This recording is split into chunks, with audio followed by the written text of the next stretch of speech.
Hello students, இந்த வீடியோல 11th chemistry chapter 5 alkali and alkaline earth metals sodium bicarbonate பத்தி பார்க்க போறோம். இந்த sodium bicarbonate வந்து பேக்கிங் சோடான்னு சொல்வாங்க. இப்போ நம்ம சமையலுக்குலாம் பயன்படுத்துறோம் இல்லையா சோடா அதுதான். இதோட ஃபார்முலா வந்து NaHCO3. இது ஜெனரலா கேக் வந்து பேக் பண்றதுக்கும் பேஸ்ட்ரீஸ் வந்து பேக் பண்றதுக்கும் பயன்படுத்துவாங்க. இது அப்படி என்னதான் பண்ணுது அப்படின்னா இப்போ மாவு இருக்கு மாவில் வந்து நம்ம வந்து சோடியம் பைகார்பனேட் வந்து போடுறோம் NaHCO3 போடுறோம் கேக்னா நம்ம பேக் பண்ணுவோம் இல்லையா ஸோ ஹீட் பண்ணுறோம் ஹீட் பண்ணும்போது அது என்ன ஆகுது அப்படின்னா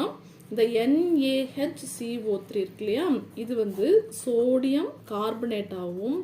H2ஓவாகவும் CO2 கேஸ் வந்து வெளியில் வரும் இப்போ கேக்லாம் பார்த்தீங்கன்னா வந்து நிறைய ஹோல்ஸ்லாம் இருக்கும் பார்த்துருக்கீங்களா அந்த ஹோல்ஸ்க்கு என்ன காரணம்னா அதுக்கு இருக்கக்கூடிய கார்பன் டை ஆக்சைடு வெளியில் வருது இல்லையா மாவுலேருந்து வெளியில் வருது இல்லையா அதுதான் வந்து நமக்கு வந்து ஹோல்ஸாக தெரியுது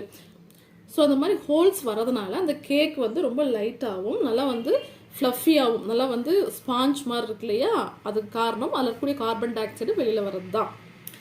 சரி இந்த சோடியம் பைகார்பனேட்டை வந்து எப்படி ப்ரிப்பேர் பண்ணுவாங்க அப்படின்னா சேச்சுரேட்டட் சோடியம் கார்பனேட் வந்து எடுத்துப்பாங்க NaCO3 வந்து எடுத்துப்பாங்க இது கூட வந்து தண்ணி ஊற்றி கரைச்சிருவாங்க ஸோ நமக்கு வந்து சேச்சுரேட்டட் சோடியம் கார்பனேட் வந்து கிடைச்சிரும் இதில் வந்து கார்பன் டை ஆக்சைடு வந்து ஆட் பண்ணுவாங்க ஸோ இந்த மாதிரி ஆட் பண்ணும்போது நமக்கு வந்து இங்கே கீழே வந்து சோடியம் பைகார்பனேட் பிரிசிப்டேட் வந்து NaHCO3 கிடைக்கும் இந்த பிரிசிப்டேட் வந்து தனியாக கரையாது ஸோ தனியாக ஃபில்டர் பண்ணி நம்ம எடுத்துக்கலாம் இதோடைய யூசஸ் பார்த்தோம் அப்படின்னா இந்த சோடியம் பைகார்பனேட் வந்து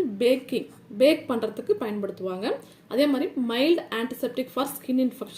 இன்ஃபெக்ஷனுக்கு ஆன்டிசெப்டிக்காக பயன்படுது